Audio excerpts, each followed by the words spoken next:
Good morning, everyone. I am really delighted to be here today to fill in for Reverend Jill. We are going to continue our theme this month on the mystics of March. Reverend Jill, I know she talked about Jesus when he became the Christ consciousness, and she talked about Emma Curtis Hopkins, who had her mystical experience and became the teacher of teachers, teaching Ernest Holmes and many others in New Thought. Well, today, the title of my talk is Zen and Now. Zen and Now. Isn't that cool? It's playful, right? Okay. So I'm going to talk about the Buddha and Buddhism and how Buddhism is still alive and well today and how it has kind of fed its way into science of mind. So what have we learned about mysticism so far? Well, we learned that all of us can have a mystical experience. It really is just getting in touch with that divine oneness, of listening to that deep inner knowing. It's not the psychic experience that was in that reading. It is that spiritual experience. It is having a direct connection.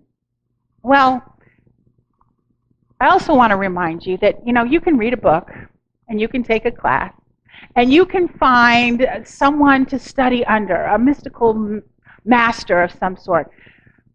But what it boils down to is that you and I must do the work.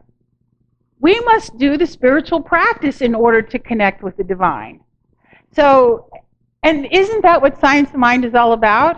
We can't blame it on somebody else or go through some other tradition. We have to do the work ourselves. We have to change our thinking in order to change our lives.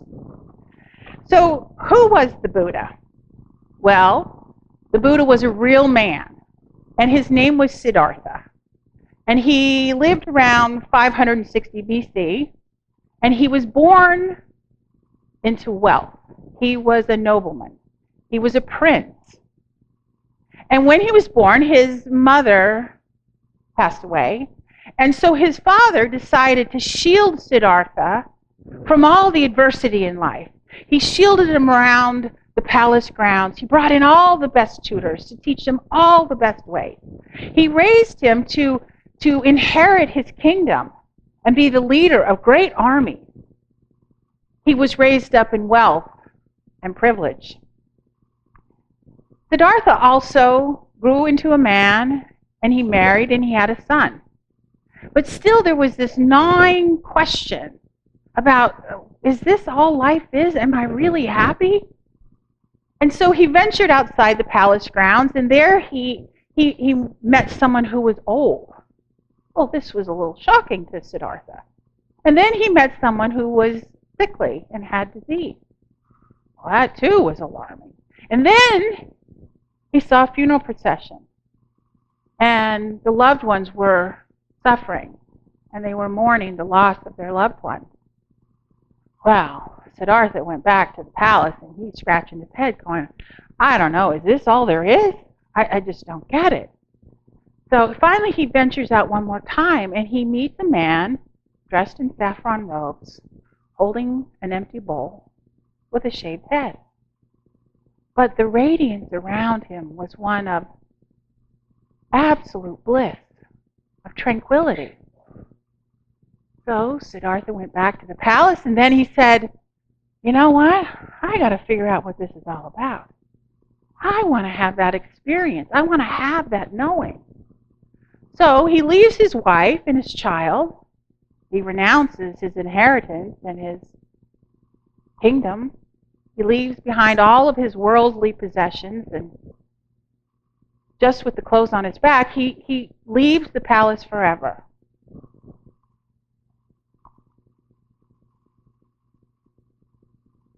It's there where he studies under all of these different mystical teachers.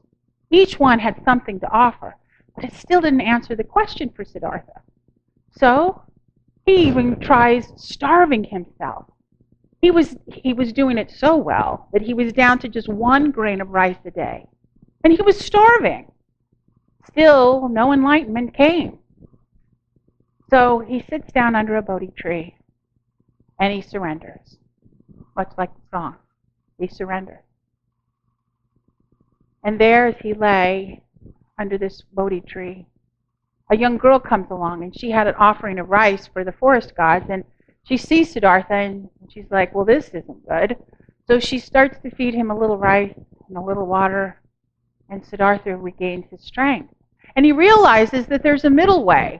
You know, there's all the indulgence of the wealth and the opportunity here, and there's also the poverty and starving oneself. But neither way was, these two extremes were not leading him to enlightenment. So that's when he discovered the middle way, and that there is a connection between our mind and our body. Siddhartha had his mystical experience, and he became enlightened. And that's when he became the Buddha. And he traveled all across the land, and he taught many, many others. And he talked about suffering. And this human condition of suffering was evident in Buddha's time, and it's still evident today. We can experience suffering in just everyday experiences, like getting sick or the loss of a loved one. Or it could be just when the landscape of what we are familiar with and feel safe in, it changes. And we're trying to cling to what was, but everything is changing. Well, when we have that inner turmoil, that's called suffering. So my understanding of the Four Noble Truths, what Buddha taught, was that suffering exists. It's everywhere. We can't deny it. It's just there. And that suffering is a result of our cravings. Things that we're trying to hold on to so that we don't let go of what's familiar and comfortable, or what we're afraid of in the future over here. And it's also about change, impermanence. Everything is going to change at some point or another. I can't think of one single thing that doesn't change. Lastly, he taught that there is a way out of suffering, that the ultimate goal of humanity is happiness. And that if we follow like this eightfold path, which he taught, that we can become happy. Well, Ernest Holmes, the founder of Science of Mind, says, we believe the ultimate goal of life is the complete freedom from every discord of every nature. And that this goal is sure to be attained by all of us. Well, that sure sounds like the Buddhist teaching, huh? Just that the ultimate goal of life is happiness and freedom of discord. Well, we could dive into these noble truths, and we could dive into the eightfold path or the middle way, but I got to tell you, or we could look at all the different paths that the Buddha sought out. But unless somebody brought sandwiches today, I think we might get a little hungry. So I'm going to just limit it to a few very important points. And that is, find freshness in your spiritual practice, release and let go, and return to the present moment. So what is freshness? When we find freshness in our spiritual practice, that freshness is a metaphor for the present moment, of just returning to this present moment, like the rose. It's fresh. It's right here, right now. Experiencing life and having the beginner's mind, remaining open and available to just what is. The aim of the practice is not mastering some skill or learning all the technical aspects of how to do it just right. It is really becoming open and available and empty so that we experience insight and discovery. It's available to all of us, each and every one. In Science of Mind, we teach affirmative prayer, which is also fresh. Yeah, there are some steps that we follow, all the 5 steps. But what we know about affirmative prayer is that the words that are spoken are spontaneous and they are individual. And you don't have to say exactly these 10 words in order to achieve that. That we can say it from what rises up within us. You know, I did travel to Encinitas a couple months back, and we stayed at an Airbnb, and it was filled with books. And one of these books that jumped off the shelf at me was called Zen and the Art of Archery. Well, I loved it so much, but being in integrity, I ordered one on Amazon, and it arrived before I got back here to Phoenix. And Zen and the Art of Archery is written by Eugen Ergol, and it was written in the 1950s. He was a German professor, and he loved Zen. At least he thought he did. But at the time, in order to study Zen, you'd have to go to a monastery and become a monk and follow the teachings of a master monk. Well, you know, Ergol, he decided, I don't know, but I'm really curious about this Zen, and I want to have my own mystical experience. Well, he and his wife got an invitation to come to Japan. And Ergol was going to teach philosophy at the university. He thought this was fantastic. Well, I'm going to seek out a master. And I'm going to deepen into this mindfulness and this spiritual practice in order to have my own spiritual experience. So he finds a Zen master in the art of archery. And this Zen master kind of puts him through his paces. For 7 years he studied under this master. This is what Ergol discovered. That the bamboo bow, when stretched and pulled tight, contains the all, the oneness. It's all right there. That the archer and the bow, the arrow and the target, and even the ego mind, it's all one. It's all spirit. There's nothing else. It's just one. He learned a lesson about the no self, letting go of the ego. Not the ego, not the eagle, the ego.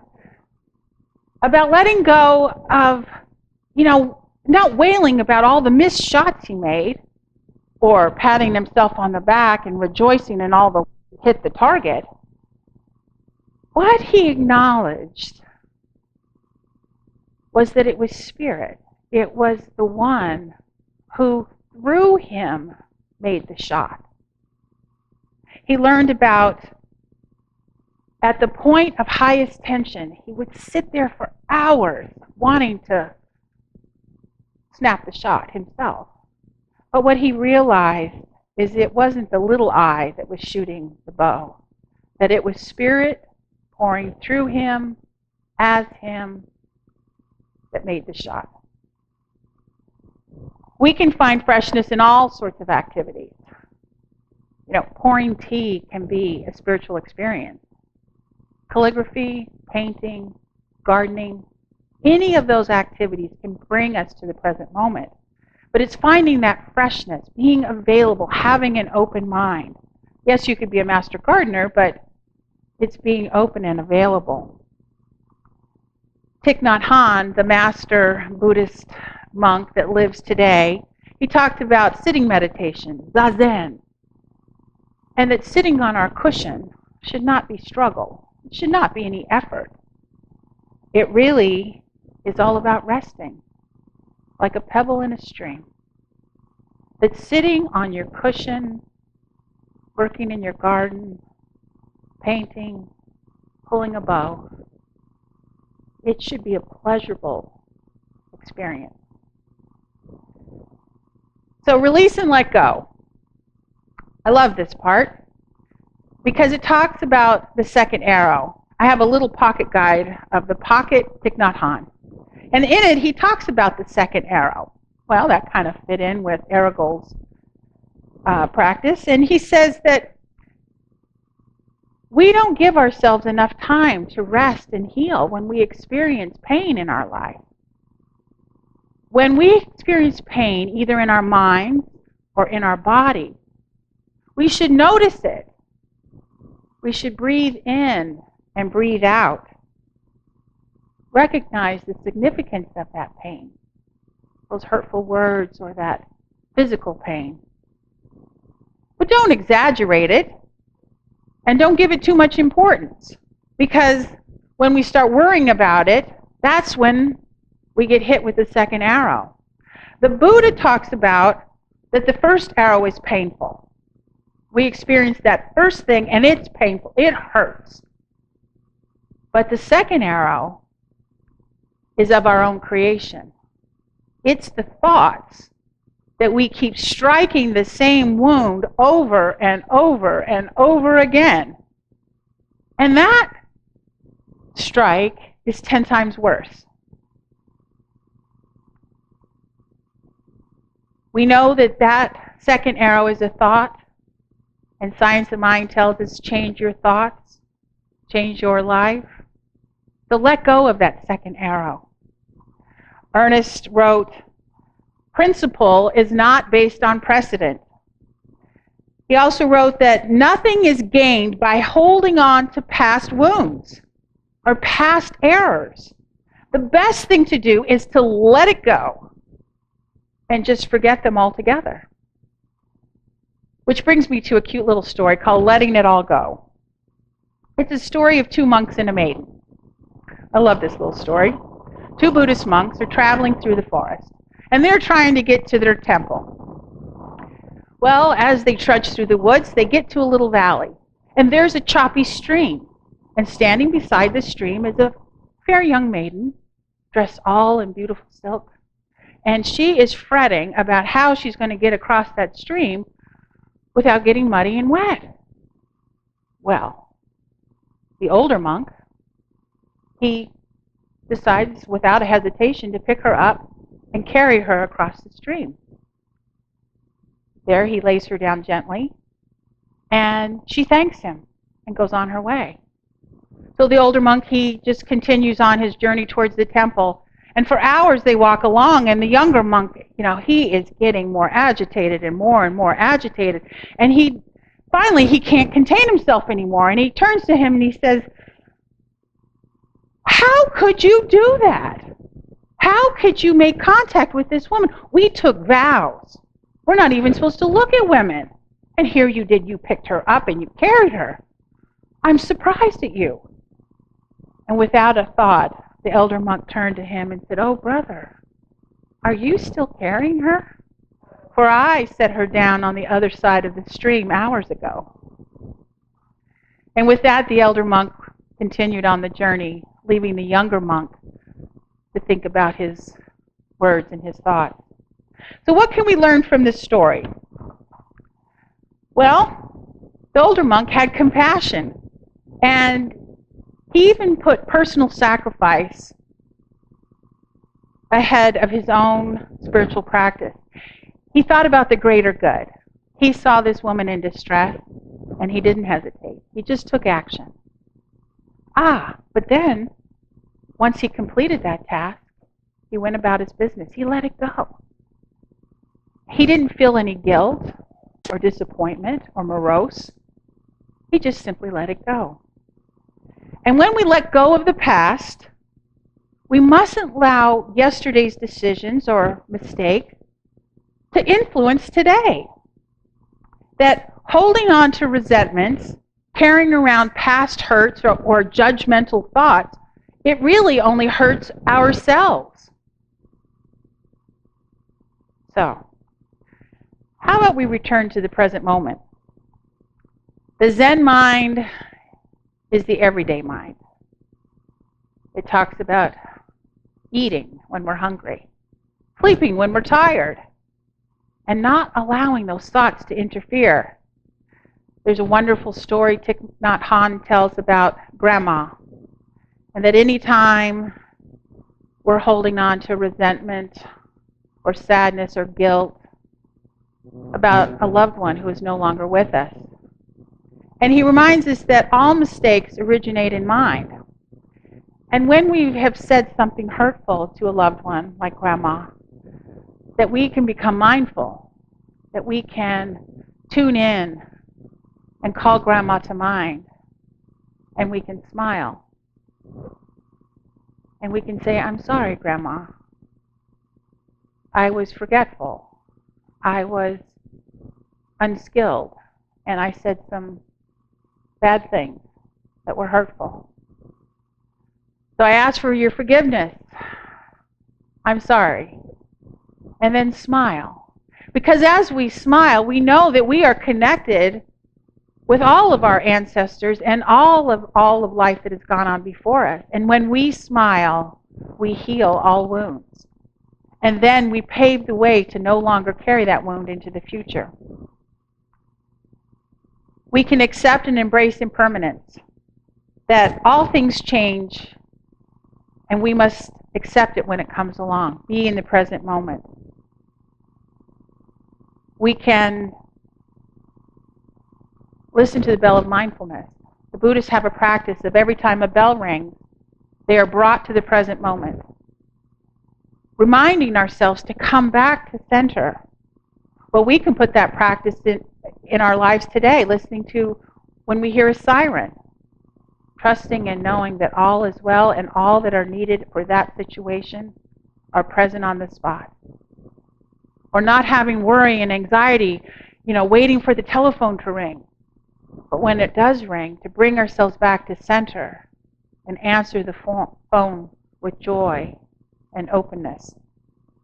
Thich Nhat Hanh talks about the miracle of mindfulness. But first of all, you are here, I am here, we are all here. In order to be present and in order to love one another, we must be centered, open, and available. So this is your invitation to come back to yourself. I'd like us all to experience the present moment.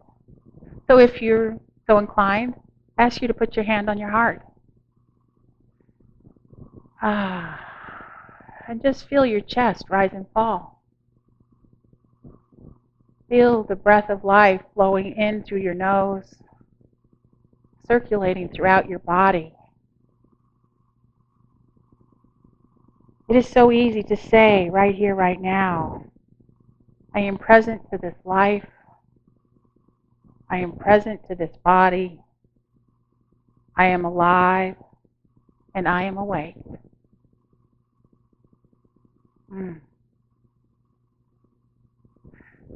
So coming back, just experiencing that present moment right here, right now. It reminds me of this poem that I read recently in the Lion's Roar magazine. It's a Buddhist magazine, and this month it had a poem by Mary Oliver, who just passed away. She writes, I don't know exactly what a prayer is. I do know how to pay attention, how to fall down into grass, how to kneel down in the grass, how to be idle and blessed, how to stroll through the fields, which is what I've been doing all day. Tell me, what else should I have done? Doesn't everything die at last and too soon? Tell me, what is it that you plan to do with your one wild and precious life? So this week, I hope you take this into your spiritual practice. And I'd like you to invite to practice the presence this way. Find freshness in your spiritual practice. Empty your mind and be open and available. Work at it. Cultivate a positive, consistent spiritual practice to experience your personal goal. Release and let go. Stop slinging those arrows. Lay down those hurtful thoughts and trust in the universal life force and flow. Finally, bring yourself back. Return to the present. Return to the present moment. Use a bell of mindfulness. Feel your breath. Come back again and again. Thank you for being here this morning. Please join me in an affirmative prayer.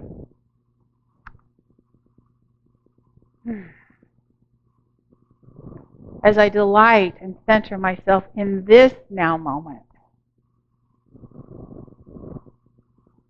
recognizing the vibrancy of God as love and joy and peace. I just recognize the presence of God is in this very room.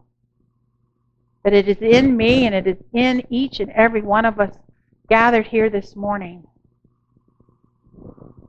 And that each of us may connect with the divine in our own unique and personal way. For we are made in the image and likeness of the divine. And I just speak a word of blessing on our service today. And that everything that is on our hearts and minds, those arrows that keep slinging the same wound over and over again, can be healed in this now moment. Laid down. I smile. And I am grateful. I know that all is well. And that whatever practice each of us picks up, we are seekers, connecting with the universal truth and divine oneness. I simply let it go with full faith and confidence, knowing that this prayer is answered and it is done. I let it go and let it be. And together we say, and so it is.